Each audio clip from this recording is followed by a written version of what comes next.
أعوذ بالله من الشيطان الرجيم بسم الله الرحمن الرحيم رب اشرح لي صدري ويسر لي أمري واحلل عقدة من لساني يفقه قولي. Welcome you to the fifth of our series in this basic Arabic grammar course. And just to show you where we are in this whole process of the four pillars, we've reached the point where we are completing the plural section of the course. We've done the sound masculine plural, the sound feminine plural, and we covered some examples of the broken plural in the last lesson. And we stopped at the stage where we were showing you some Quranic examples of all the different kinds of plural in a real context. What we're hoping to cover today is the concept of gender, which has to do with the male or female version of words. That's essentially the lesson for today. So if you look at a quick revision of the concepts we've done in terms of dual, we said we're looking at a masculine word like kitabun, the un suggesting the nominative case, being the subject of that particular sentence, the an being the accusative, and the in being the genitive. Now, when you want to change the singular into the dual, you're adding an ani form to the nominative side and the ani to the other two cases, which is accusative and genitive. So kitabun becomes kitabani in the nominative case, kitaban becomes kitabeni, and kitabin also becomes kitabeni. And obviously, if you add a al to the word here, then this double vowel becomes a single vowel, so it's al kitabu. And here you can add a al as well, so it's al kitabani. Here it will be al kitaba, and here it will be al kitabeni. Here it will be al kitabi, and here also al kitabeni. So these two are similar, and these two are similar in terms of the case endings. Right, then we look at a female example, madrasatun, and the female is indicated by the star marbuta at the end. So madrasa is a school, and if you want to make that into its nominative in a dual form, then you take that same ta marbuta, the star marbuta, the one that's closed in a circle form, and you change it to a open ta. As you can see in this example, the open ta here. Right? And after that open ta, then you add your ani and ani as you've done in the male version. So the ani, ani is the same feature that you can see even in feminine words like madrasa or sayyara or muallima. Any female example will be the same rule that will apply. Right, so ani, ani is the dual form. Then we move on to the sound plurals. And we had two types. We said sound masculine plural and the sound feminine plural. The sound masculine plural normally refers to male human beings or male professions. So if you look at the word teacher, muallimun or mudarrisun will become muallimuna. So there's a una coming in this particular case and the ina coming in the other two cases. So the same principle applies, but this is a different suffix. Instead of ani, ani, here you have a una and an ina for sound masculine plural for male human beings. Then the sound feminine plural applies mainly to female human beings as well as some objects and things. So here you have muallimatun, the female version shown by the tamarbuta at the end that you can see here. And again, the case ending is the double dhamma. And this changes to, from a tamarbuta once again, it goes to an open ta when you're joining muallima, and then you add your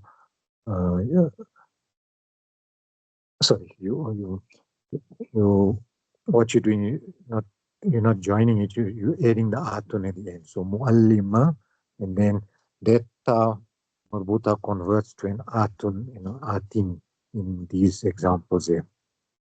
So this is the change. You see atun and atin here. This is the two case endings that you must remember for the sound feminine plural. Okay, then we move on to the Quranic examples of all the different plural types. In the broken plural, we obviously said there are different types of plurals, and that's why they're called broken. There's no like soundness about them, or no, you know, comparative like sound like a una, ina, or a atun, atin that comes in broken plurals. If you look at these examples from the Quran, وَكُلِّ الْمُؤْمِنَاتِ, if you look at this atun, atin coming in here, and there's a al in front, so therefore it's one. كُلِّ الْمُؤْمِنَاتِ. Here's a sound feminine plural. There's an example here. All right. And absar is from the root basar. Absar is the looks or the gaze. And the hinna means their gazes or their looks. Right. And this is an example of a broken plural because this one doesn't have a una, ina, nor does it have an atun, atin to show sound masculine or sound feminine plural. So it's like an object, like the eyes, the looking, the gazing, that's made a plural of. Then we have furuj onna from the singular faraj. Faraj means an aperture or a crevice. In the context of this verse, it could even be a cleavage of the breast or any other part of the body. So what needs to happen in the advice given here is it's telling the believing women to lower their gazes, right, and also to preserve or protect their private parts in general, right? So furuj is the plural. This is also an example of a broken plural. Then you look at this next example, this word rijalan from rajulun. Rajulun we had as a man. We had this word before, and rijal is a plural, so it's a broken plural because it's not una, ina, and it's not atun, atin. This is something different, right? So it's rijalan, which is a broken plural, and this one is a reference to people. And then we look at another example of this particular ayah, the word ta'ifina here, from the word tawaf, which I'm sure you know tawaf. Tawaf is to make a circuit around the Kaaba. So from tawaf, you get those who go around it, right? The plural form of people. Ta'if, is one like one a person that makes one tawaf, and ta'ifina are like a group of them doing the thing together. Is ta'ifuna, ta'ifina. So if you see the ina here, you know it's a sound feminine plural, right? Feminine. No, sound masculine plural, sorry, una, ina, and this refers to people making tawaf as a group of males. Then the qa'imina is from qiyam. Qiyamul layl, is to stand up at night. Qa'ima is even to stand, as it were, in qiyam, in the position of standing upright. So qa'imuna, qa'imina is again an example of a sound masculine plural. Right, so there's two examples in that particular ayah. In the next ayah, we have diyar from the singular dar. Dar is a house or a home, and diyar is a plural diyar, where it gives you the meaning of homes. So this is an example also of a broken plural because you can see there's no una or ina at the end, nor is there atun or atin at the end. So this makes this particular one a broken plural. Then we look at this one last example on this slide is the una here at the end. So this is a sound masculine plural, from person who makes dhulm.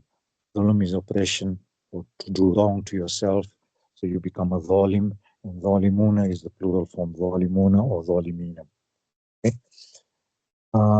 Other examples in this ayah, if you look at this word here, the singular is ab.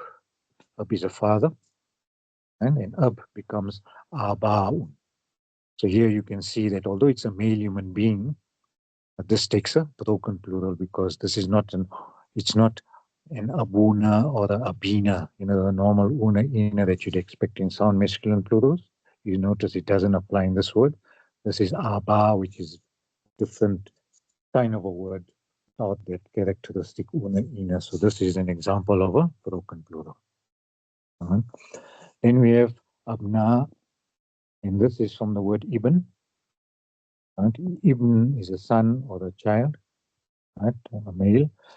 So abna is the plural form. Now here again, although ibn is a male human being, and you don't have ibnuna and ibnina, the plural of ibn happens to be abna, and therefore this is an example also of a broken plural. But then ikhwan is another example of a male human being. Is akhun. Akhun is uh, a brother. Right? Now ikhwan is the plural. And here again, you notice there's no una, ina that comes in. And here you might think that this is an ani, ani, but you notice this is not an ani. Can you see there's a fatha here? So this is not an example of a dual. This is actually an example of a broken plural as well. Okay, so there's slight subtle difference of the anu and ani is for dual, but here it applies where akhun is the singular, becomes ikhwan as a plural. So this is also an example of a broken plural. Then we move on to this example of qalb. Qalb is a heart, right? That's the way the singular looks. And qulub is a plural. Here again, you notice it doesn't take a una, ina, or a atun, atin, and therefore this is also an example of a broken plural. Then we have this one is Jannah. Jannah is a garden, right? Jannah, Jannatun. So from here you get atun, atin. Now can you see that atun, atin? This will make it a sound, feminine plural, right? Because it's a plural of Jannah, the singular. And we said that when you have a Tamil Buddha there, you make it an open ta with a leaf in front to get atun, atin joined to Jannah. Jannah. Okay, anhar. The singular is nahrun, nahrun, nahrun. And there you notice also the una, ina, atun, atin don't come in. So this is an example also of a broken plural. Right, Khalidina. Khalid is somebody who lives in a place. Right, Khalid. And Khaliduna, Khalidina, can you see the ina coming in here? So therefore this is an example of a sound, masculine plural in the accusative or genitive case. And muflihuna is the same thing, muflih, muflih, right? Muflih is an example of the singular. And here you have a una, ina coming in. So this is an example of a sound, masculine plural. So if you look at this ayah, it's got all the different kinds of sort of exceptions to the rule where you have male human beings taking a broken plural is in this example, even this example here, right? So these are two like sort of exceptions to the rule. Huh? Also, ikhwan is the third example of it, where it's a male human being, but it takes a broken plural. Qulub is obviously broken plural. Jannah is the sound feminine plural, and har is a broken plural, there's a sound masculine plural. And so I think now you're getting the drift in that you're looking for una, ina for sound feminine, sound masculine, atun, atin for the sound feminine plural, ani, ani for the dual form. And if it's looking anything else, then most likely it's a broken plural if you're going by, from the, if you don't know the word and what it is, and if you're looking at, say, for instance, this word here in the English, hearts, this is a plural, hearts, right, with the S there. Or brothers, this is also plural. Children, is also plural. Parents, is a plural. So from the English, you can, as it were, make out that this is an example of a plural. And when you look in the Arabic, you can work it out which kind of a plural it ends up being. In the case of English, you notice most of them just end up with an S and gives you the plural form. But there also, we did say there are many broken plural forms in English. And we need to be aware of that concept as well in English. All right, then one more. There's an atun here. You can see, so it's sound feminine again, sound feminine again. And here you have a broken plural. Right, so it's from a kafir, one person who disbelieves. You have kafir, kafir, and then kuffar is a plural form. Although here you can get kafiruna, from kafir, like that, kafir, kafir, you can get a kafiruna. Okay, so this is an example of two kinds of plurals for the word from the verb kafara, which is the faithless or unbelieving folk or people who disbelieve. Right? So you can get two types of plurals as well for the word. All right, then I just want to explain there's one particle which we haven't done before, but it's important for the next ayah that I'm going to explain. So inna is a particle used for emphasis, translated in English as either indeed, verily, or certainly. Huh? And the uniqueness of this particle is that after inna, right, there's the particle there, the next word that follows it is supposed to be, as it were, then is the subject of that sentence, right? So surely Allah, this is the subject. But in reality, if you look at the case here, it's got fathaya, inna Allah.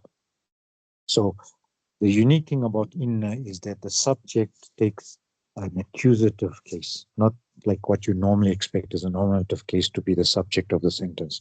And the predicate, which is the remaining of that sentence, takes the nominative case.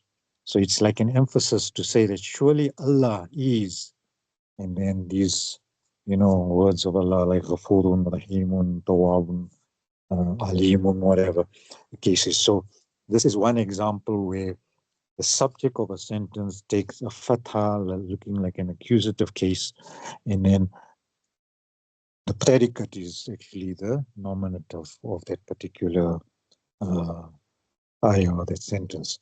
And here's two other examples from everyday life. It's inna taqsa. Taqsa is a climate, but notice here it's a fatha again because of inna. And then this is the predicate taking the nominative, the example. And here also innal ilma, and then you have nurun. Okay, so that same rule you see is following here in terms of the accusative following the inna. Now, why I'm giving you this little thing is if you look at the next ayah, here you have inna. Huh?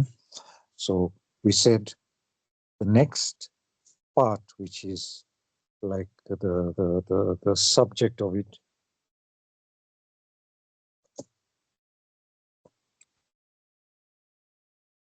the subject that follows is the accusative in case. Now, if you look at this muallimina, so it's not una, it's ina. Ina is the accusative case.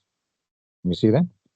Likewise, in the feminine version, atun or atu is the nominative, and atin or ati, because of the earlier, ati is the accusative case. So here's an example of surely the Muslim males and the Muslim females, right? And this principle follows throughout this ayah, because then it goes on to wal mu'minina wal mu'minat, same thing, the ina and the atun coming in here as well, ina and ati, right?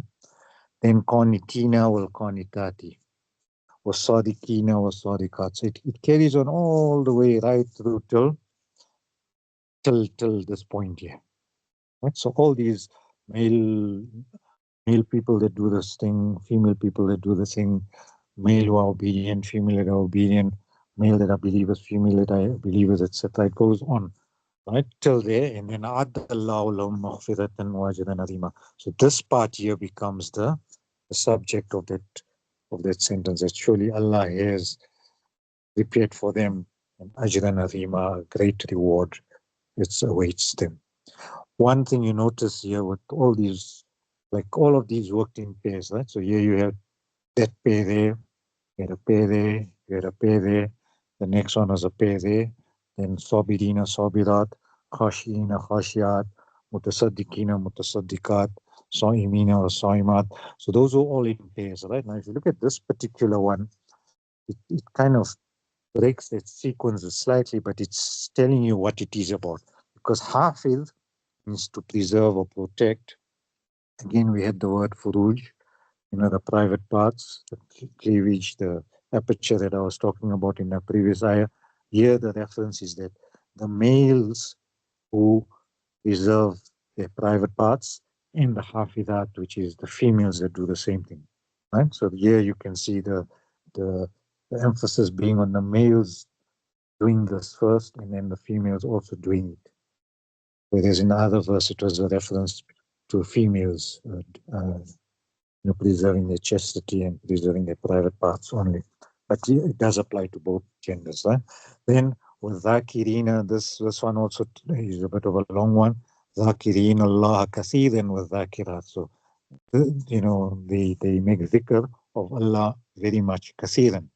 And with Zakirat, and the female ones that also do that. Allah is pleased for them a great reward. Okay, so here's also a good example of many sound masculine plurals, sound feminine plurals, all in one ayah, and all governed by this inna, and therefore the case happens to be accusative, accusative, accusative, accusative, accusative, accusative, and it goes right through till this point here when it changes into the predicate part of that particular ayah. Okay, so with that we covered all the different types of plurals. So we've covered singular, dual, and plural here. Now we're going on to this concept called gender. Now, gender is quite easy to understand in Arabic. So let's start off with English. In English, we have three genders. We have a male, a female, and a neuter. Neuter is a non-gendered thing, right? And what we mean by a non-gendered thing is an inanimate object, right? In other words, it doesn't have life, or the place name, or a concept. Now, here's an examples of table, book, freedom. Any non or inanimate object is regarded as neuter. Right? So if you want to say in English, the book is big, and in the next sentence you want to say it is also new, you use the word it, right? To describe the word book as a pronoun. Right? You don't say he or she is new. You use the word it to translate that sentence. Like the book is new, it is expensive, right? You don't say the book again, you use the word it. So neuter, the word it refers to that group of inanimate objects. Whereas if you said the boy is big, and then if you want to add to another sentence, then you won't say the boy is wearing clothes or something, you'll say he is wearing. So there you'll use he for the boy. Right? And likewise for the girl, you'll use she. Okay, so that's how gender is differentiated in English. Let's look at Arabic now. Arabic has got only two genders, masculine and feminine.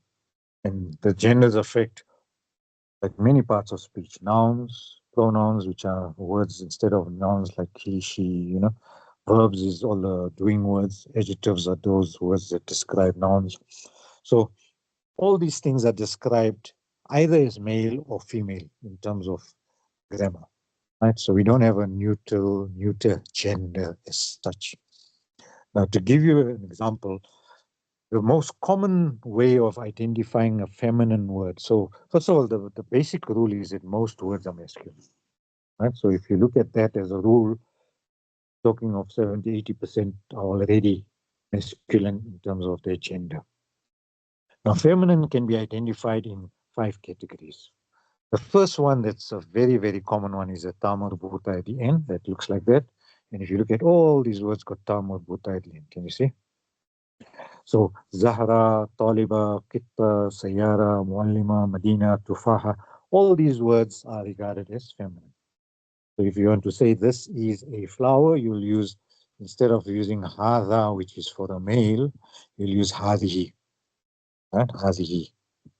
They use this version to say this is, this is a flower, or if you want to say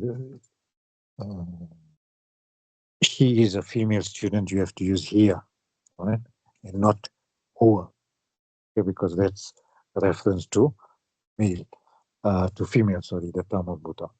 Okay, so the pronouns as well as demonstrative pronouns also follow the same pattern where there's a female version of it and a male version equivalent, like hadi, the hada is a masculine, the huwa is the masculine of the here, which is the feminine.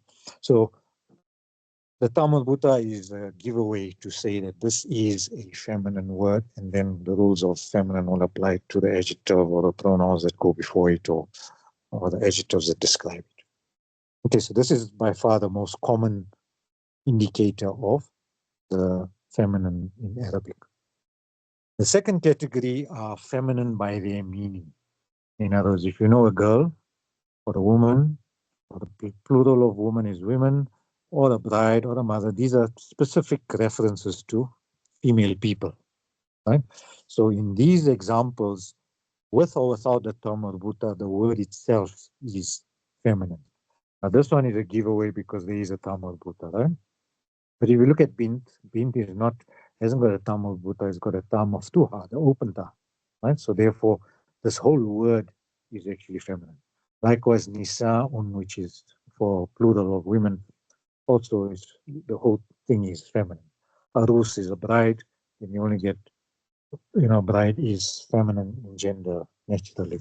And ummun is also, a mother is always feminine. Okay. So there's no gender confusion in Arabic. It's very clear. It's either you male or you female in terms of human beings. There's no, all this LGBTQ stuff coming into Arabic. It's a very clear cut, black and white thing. It's either male or female. That's it. Okay, then we go on to words that are considered feminine, right? And these are, if you look at the human bodies, there are certain things, certain organs we have. There we have 2 hands, 2 eyes, 2 ears, 2 legs, etc. And these words are regarded as feminine. So if you have to put a big eye, then you'll use ainun, and then the adjective will be kabiratun, right?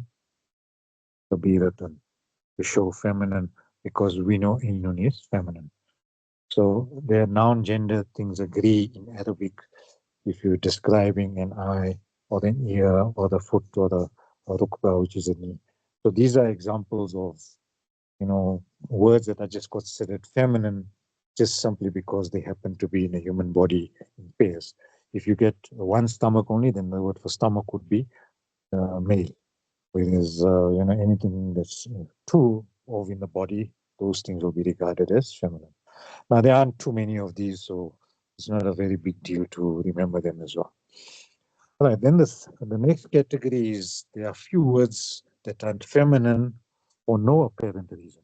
There's no reason why this word shams should be regarded as feminine, because there's no tamar butave to show it's feminine. But the usage conventionally in the way Arabic works, and in many examples in the Quran, like if you look at this example of Washamsi wa duhaha, that surah, or Qamari idha talaha, there are a few giveaways as to why this thing is feminine. If you look at by the sun and her for brightness of the day or forenoon splendor, duha is like, when the sun is at its extreme brightness, right? So this word is and, right? This word is a conjunction. This is the word, brightness of the sun, especially like just before zawal time, or when it's a peak morning time. So Allah is swearing by the sun, saying by the sun and its glorious splendor in the very late morning. And another giveaway is in the next ayah, it says, Wal Qamari idha talaha, and the moon as it follows it, or follows her. Like you can use it in English, but in Arabic, they use the word ha to refer to it, because ha is feminine and not hu, because hu is masculine, and this ha referring to the word shams. So here you can see why shams is regarded as feminine by these two ha's here, right? That give it away that shams is a masculine, a feminine word. And whereas if you look at qamar, qamar got a masculine verb that goes with it, to follow something. So here qamar is masculine, but shams is feminine. So it's quite unique that two bodies in the heavens, in grammar, shams is regarded as feminine and Qamar is the masculine. Then if you look at in Surah Balad, there's an example of Narun Mu'sada. Now, Mu'sada means something that's closed, right? Or confined. So imposed on them will be a fire that will be very closed. In other words, they will not be able to escape from it in any way. There's like a cage or a barrier around that fire. And when people are placed in that Jahannam that is burning, that fire, it's in an enclosed environment, so you cannot escape it in any way. Now, if you look at Nar, how do we know it's feminine in this example? Here, the feminine singular adjective is being describing Nar, so that gives it away. That Tamarbuta is showing you that Narun is regarded as feminine. Okay, so this is one example, Shams, for no apparent reason. Then we go on to the word fire. Now, fire is another example why it is feminine now. This one is from Surah Al-Qariya, which you all have learned. وَأَمَّا مَنْ خَفَّتْ مَوَازِينُهُ, as for one whose scales, the mawazin is a broken plural here, right? Or whose scales are light. Khaffa is from khafif, which means light. For ummuhu, his abode is going to be the hawiya. Notice this feminine marker here, right? وَمَا أَدْرَاكَ مَا هِيَ, and what will show you or make you understand what it is. Narun, there's your word. And hamia means scorching or inflamed or ferociously burning or consuming. Hami is that sort of very, very blazing intense fire and heat. Notice this Tamar Buddha showing you that Narun is described as a scorching fire, right? Not just an ordinary fire, it's a scorching, and the Tamar Buddha indicating that because Nar is the noun and Hamia is the adjective and noun have to agree in gender. So this Tamar Buddha gives it away that Narun is regarded as feminine. Okay, then we look at another example of wind now, right? In another ayah it says فَإِذَا أَتَتْهُمُ الرِّيحُ مُرْسَلَةً لَقِينَ عَذَابَ يَوْمَئِذٍ, and the ayah carries on there. So if you look at the word rih, there's no ta marbuta to show feminine, but if you look at the adjective describing it, the wind that is arsala is to send something, right? So the wind that is sent, the sent wind, is going to bring on the azab yawmidin, the azab, the punishment of that day, which is the day of judgment. That will be like no other day. So here in this example also you can see this is an example of a female word with a female adjective. All right, and the very last one of this category is the word soul, nafsun. Now here, this you have in Surah Al-Fajr, the last few ayats, it says, Ya ayyatuhan nafsul mutmainna, irji'i ila rabbiki faradiyatan maradiyya, fadkhuli fi ibadi wadkhuli jannati. Now this word nafs, how do we know it's feminine? Well, we know that, well, if you know the meaning of nafs and you know this is an exception, then you know this is one of those feminine words. But if you look at ya ayyuha and ya ayyatuha, right? There's two ways of saying oh, right? Oh as an exclamation, right? So ya ayyuha you use for male, but ya ayyatuha, you see the star coming in here, shows a feminine oh, right? So that's a giveaway that this word that is going to refer to is feminine, right? And then if you look at this adjective again, mutmainna is the from itminan, which means peace. Mutmainna is a ta marbuta here. So the feminine adjective describing a feminine noun. Can you see the agreement? This is a noun and this is the adjective, right? Noun, adjective. So therefore, this is another giveaway that this noun is feminine. Then if you look at the verb, this is a command form of saying return to your Lord or to, right? So when you say return, you are like commanding this thing called nafs, right? And again, the marker in the command form of the verb is the ya at the end, and this e. Ya shows, like if I say uktub means a boy, you write something, okay, write something, write a letter. But if you tell a girl, then you say uktubi, the ya coming in. You're giving a command to a female, a feminine person, a feminine, right, a girl. So here you have irji, again another way of saying that it's referring to a female object, and the female object here in this example is nafs. So the soul is going to be told, return to your Lord.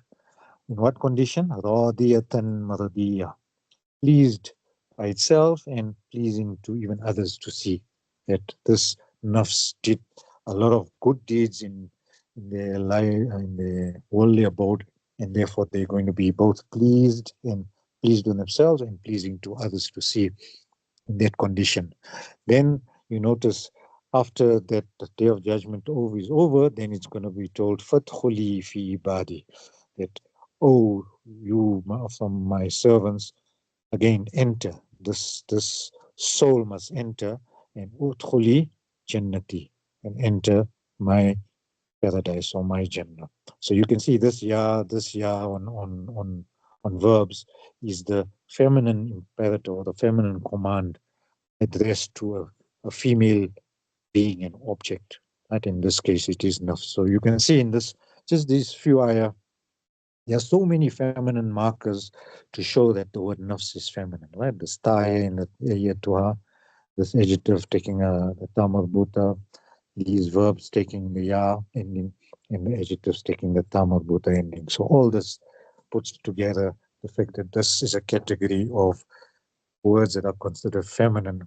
And there's just a few of these words, like I've just indicated 4 here, but I think there might be about 5 or 10 at most of this particular category. And the Quran is very specific when it refers to them. And the whole grammar, if you notice, there's an alignment or like a flow in terms of the gender, just in these few ayat that we've looked at today. All right, then we have another category called feminine by convention. So, just proper nouns of and city names are treated as feminine, like the example of Beirut, Dimashq, and Palestine. These are regarded as feminine.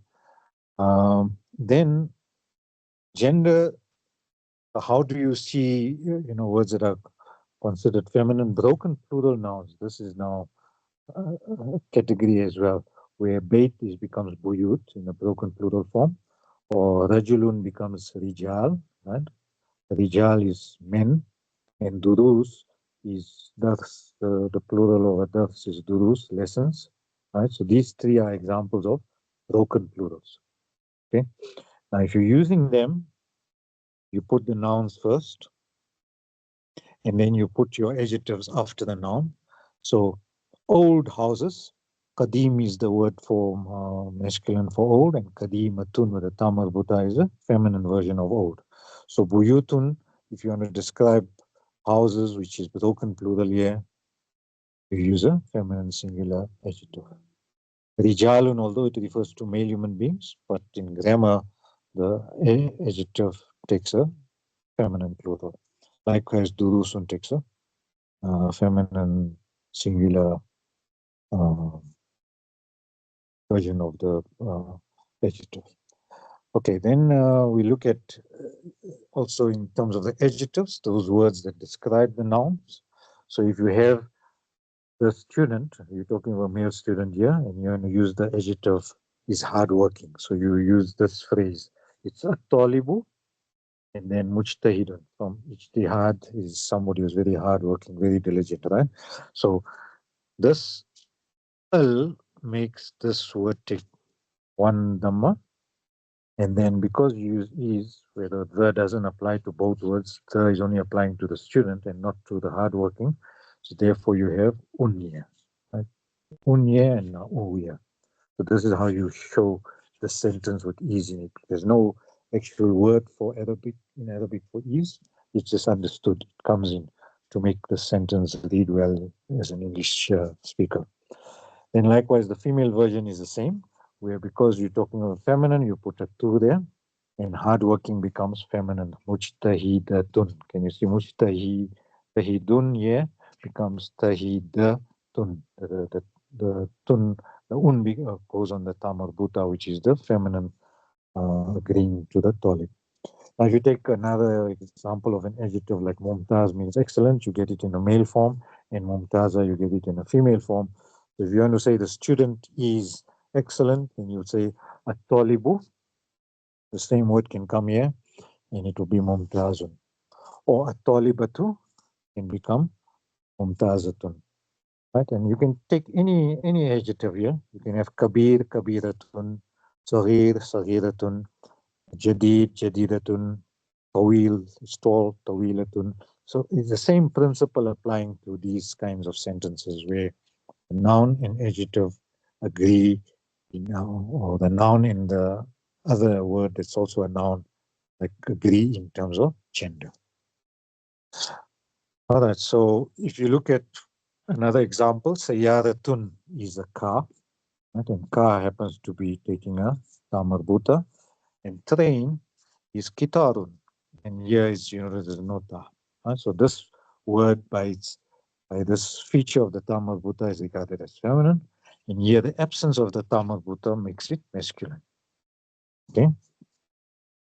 Now, if you want to describe this sayyara, you'll use the word as sayyara once again. If you put al in front, it picks one dhamma, but you notice that word has got a tamurbuta. And if you want to say the word, the car is big, then you use kabiratun. And if you want to carry on and you want to say something more about the car, then you can say a sayyara to a worse sayyara to sariyatun also if you want to, but generally we don't use the word sayyara again. Now you use the pronoun here, or huwa for the male and here for the female object. So the word it, when you translate it in English, we use it, although in Arabic, literally it means she is quick or she is fast. The she referring to the word sayyara. But in English, we use it. So he or it is the, here can be she or it, and huwa can be he or it as well. Right? Here it's she or it. So here's examples of how the two work, to show the feature of feminine in the one, and this one is masculine in the other. Okay, now let's just go over one or two examples from the Quran. From Surah Al-Bayyinah, it says, Kalla la'illam yantahi lanasfam bin nasiya. That, if he does not stop talking about the one kafir who was causing problems for the Prophet, then Allah says in the Quran towards the end of that surah, we're going to drag him by the forelock. Now, the forelock is like the part of your head in the front where the brain is and the forehead is. Now you're going to be dragged by that, sort of, pulled by that sort of part of your body up, and you'll be punished. And then how do we know what kind of a thing this forelock is? We see it here from the Tamil Bhuta here, and we see the two adjectives describing it also having Tamil Bhuta. So there's an agreement in gender in terms of the noun and the two adjectives that come after it or before it, a lying, sinful forelock. All right, then we look at Surah Al-Qariya, فَهُوَ فِي إِيشَةٍ رَاضِيَةٍ, where two categories of people are described. The one whose caves are going to be heavy, with good deeds, they're going to have a Isha. Isha is a life, and Radiya is a pleasant or pleasing life. Right? So here's an example of Tamar Bhuta, feminine agreement. Then towards the end, they talk of the other category. They're going to have Narun Hamia as the final abode. Nar is the fire, and Hamia is the feminine, describing that word, Nar. Right, and then also this one, Adallahu lahum maghfiratan wa ajran azima. So Ajr is the reward, the noun, and Azima is the adjective. You notice this is masculine, so this is also masculine. No tamarbuta on either of them. Okay, so how far have we gone today? We basically covered this concept of gender. It's a fairly easy one in terms of if you know the 5 categories, right? Like the tamarbuta, the names of parts of the body in pairs. For no apparent reason, just by convention, and certain specific words like narun, shamsun, ruhun, nafsun, etc. So if you know those 5 categories, then you know that those are feminine and everything else is masculine on the other side. So it's quite an easy concept to remember You just need to recall those different categories and remember some of those words that apply to them. Unfortunately, most words are masculine, so feminine is not a very big issue in terms of remembering that concept, as it were. All right, we then will move on to, in the next lesson, inshallah, the idafa construction, the definite article, and also the pronouns, because these are three ways of showing in Arabic. And this we'll cover hopefully in the next lesson or perhaps two lessons. All right, with that, we end the lesson with Wal Asr. Bismillah ar-Rahman ar-Rahim. والعصر إن الإنسان لفي خسر إلا الذين آمنوا وعملوا الصالحات وتواصوا بالحق وتواصوا بالصبر.